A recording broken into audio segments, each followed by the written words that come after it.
Hey guys, what's up? Jake here with Switch Fix Games. Today we're going to be taking a look at the Enhanced Wireless Controller by PowerA.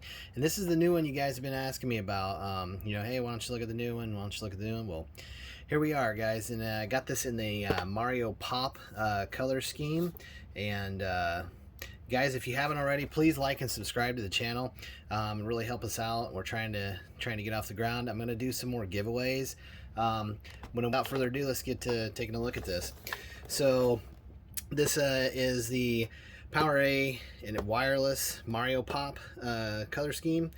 We got wireless and motion, 30-hour rechargeable battery life, and we got mappable buttons. Kind of just plain on the side there. And okay, on the back here we got just a little more info. Like I said, 30-hour battery life. Anti-friction rings that are around the sticks. We'll see if that helps. Hopefully that'll be nice. I noticed on the actual Nintendo Pro controller there's no additional well, I guess I shouldn't say there are, I guess, and there are some rings to help with that, but I do notice there gets to be buildup in there and stuff. It's kind of, I don't know, it doesn't seem like it's the best material maybe. So we'll see if this one holds up a little better. We got the programmable buttons, and we got Bluetooth 5.0, and it says intuitive motion controls.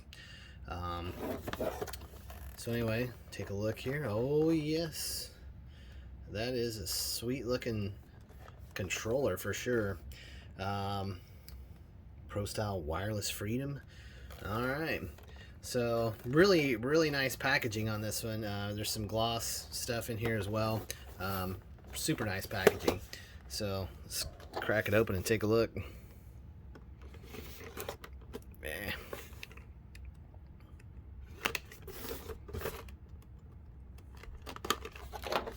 Oh man, they really got those taped up. Alright.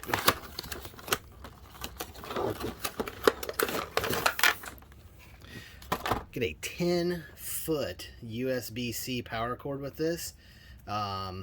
Get a nice cable wrap with it as well. So, I mean, I know what you guys have been saying. This PowerA, the PowerA. Well, this one is definitely, so far, looking like it's a little bit nicer. Just that power cord alone is nicer. I mean, the main thing is like, I just can't justify spending, a whole ton of money on a wireless controller if it's not got rechargeable batteries in it, especially if you have lithium-ion batteries in there. I mean, they last so much longer and they charge so much quicker, so it's just a pretty important thing to me when looking at a remote. But we get this guy out here. Alright, so we have a very nice matte finish on this one. Oh yeah, I'm gonna say it, this one's nice. And hey, by the way, we're gonna do another review of all the remotes together.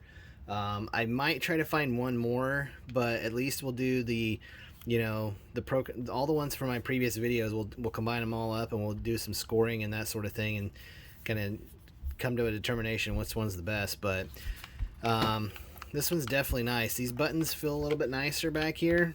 I almost feel like they have a little bit of grip to them, maybe a different texture on them. But look at the color scheme on this. Look at the artwork on this one. It's just awesome. I really like that. I feel like the buttons are quieter.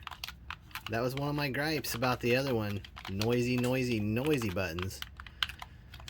These are pretty nice. I'm gonna say it. Travel, not too far. Decent though. Kind of a nice in between. Not too bad. This the D-pad feels nicer on this one too, by the way. Like the corners are a little more rounded. Just feels nice. It's pretty short. The one thing I will say too, let's think about this. This is a shorter span on this D-pad. It's a little bit smaller D-pad, which means if you got your thumb on there, I mean, think about how much quicker that is being a smaller D-pad rather than a giant D-pad. Okay. The sticks feel really nice. One thing I've noticed about using the PDP Afterglow longer is that they have a really kind of a rough kind of edge on those sticks, and these feel really nice. The click downs are nice. USB-C and a sync button there. And the programmable buttons on the back. There's a little dot right there. I wonder if that's like a reset button or something. Maybe like a factory reset. I mean, maybe it has a microphone in it. I don't know. Haven't didn't mention it anywhere. So let's check the manual real quick. See what it says. Yep, factory reset hole. Okay. Yep. So that's what that is. I guess, you know, maybe if you get things programmed, you don't like it, or if it locks up, I guess. I don't know. We'll see. We'll see what happens when we use it more. But let's take a look, compare these real quick. So just the PowerA. This is the battery version. This is the newer version that just came out. So the sticks are very similar on that. Looks like. We'll see how they last. I would say they're the same just by listening to them. Now, one thing you can see on this one, it has the rings, all right, the anti-friction rings. This one does not. This one does not. It's just painted right up to it with the same material as the case.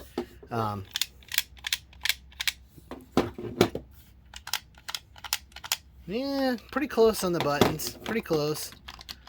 Pretty close. Your trigger buttons seem like they're about the same. Maybe a little bit better texture on the new one. But the matte finish is definitely nicer on the new one. Yeah. These buttons look fairly similar. I think like I'm gonna go ahead and say it. I think all the buttons have a little bit better texture to them. Not a ton, just enough that like it's, you know, you can notice it's a little bit nicer. This D-pad on the old one, like the corners are sharp on that to me. Like they're just not very rounded. Like this one is a little bit more rounded, so we'll see. But yeah, the D-pads on the PowerA stuff, they are smaller. So I mean that should give you an advantage a little bit. Just, you know, there's less travel, right? But overall, this thing looks pretty nice. I don't know. I feel like it's thinner a little bit too. I may be crazy. I don't know. I feel like it just has a little bit nicer feel to it. It is a little bit more expensive than you can find this one for, but I mean, overall, guys, it's looking like a pretty nice controller. I'm gonna put some time in on it, and we'll just, you know, I'll come back here in a few weeks, and I'll let you know what I found out.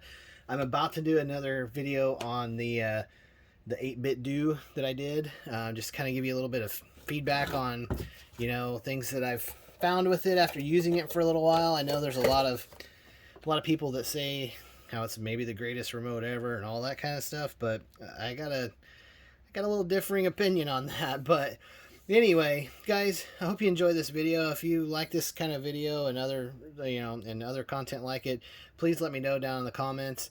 If there's other things you'd like to see reviewed on the channel, please leave the comment down there for that too.